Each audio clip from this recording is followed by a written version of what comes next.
সেইখানে 1.5 লাখ টাকা বাকি। আমিও নিজে 20,000 টাকা পাবো। 1 লাখ টাকা ভাই, আমি 1 লাখ। আর 3 বেলা পেট ভরে খাইয়া যায় আরামসে ঘুমাইতে যান। পান কোথায় খাওন? ওই মুদির দোকানে আপনার বাপের 50,000 টাকা বাকি। ভাই যেই পরিমাণে ঋণ করছে আব্বাই, এই ঋণ দিতে দিতে আমার নাতির বয়স পার হয়ে দেবো। তুমি তো একটা নাড়ু পাইবে না ভাই, আর কি করবা? ঠিক বলছিস তুই। টাকা না পাইলে আপনারা লাশ দাফন করতে দিবেন না। আমরা তো দিমু না। মেম্বার খবর দিছি, মেম্বার আইতেছে, সে এসে ফয়সালা করবো। আর সে কইছে এই ঋণ শোধ না করা পর্যন্ত লাশ কোনোভাবেই দাফন হবে না। এগুলো কি কইতাছেন আপনারা? হ্যাঁ, এটা কি কোনো যুক্তিসঙ্গত কথা হইলো? ঋণ কি আমরা 3 ভাই করছিলাম?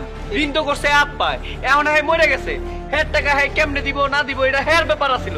আমরা তো এই ব্যাপারে কিছু জানিও না। না আমরা জানি না। এটা তো সত্যি কথাই, আমরা কি করছি? শুনেন, বাপ মা মরে যাওয়ার পরে এই ঋণ পরিশোধের দায়িত্ব তার সন্তানের উপরে পড়ে। আর এই যে শুনেন, আপনি না বড় ছেলে, সেই হিসাবে ঋণ শোধের দায়িত্ব কিন্তু আপনার উপরেই পড়ে। তোরা সবাই কত কষ্ট থাকে? তোরা 2 ভাই কি মরে গেছো আব্বার লগে? হ্যাঁ, আব্বাই যে টাকা ঋণ করে গেছে এই টাকা সব সুদের বার তো আমার ঘরে দিতে চাইতাছে। তাইলে ভাই তুমি তাইলে আব্বার ঋণটা দিয়ে দাও। হ্যাঁ আমরা যাই। এই খারাপ, তোরা 2টা খারাপ হেনে, তোরা 2টা কই যাস?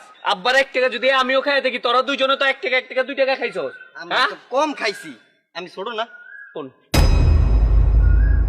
এই শোনেন, আপনারা সবাই শুনেন, আমরা যেহেতু এই টাকা ধইরা শুয়েও খাই নাই, ঠিক আছে? আর আব্বা যে ঋণ করছে এই ব্যাপারে আমগরও কিছু কয়া যায় নাই। অতএব আপনারা তো লাশ দাফন করতে দিবেন না যদি টাকা না পান। তাহলে এক কাম করেন, এই লাশ আপনারা লয়ে যান, আবার হাত পাও চোখ মুখ যা আছে এটি বেচা আপনার ঋণের টাকা লয়ে লইন, ঠিক আছে? আমগরে এই ব্যাপারে কিছু কইেন না, আমরা 3 ভাই এই ব্যাপারে কিছু জানি না। তাই চল চল। এই দাদা। আব্বা আব্বা আব্বা আপনি মরেন নাই? আমি মরি নাই।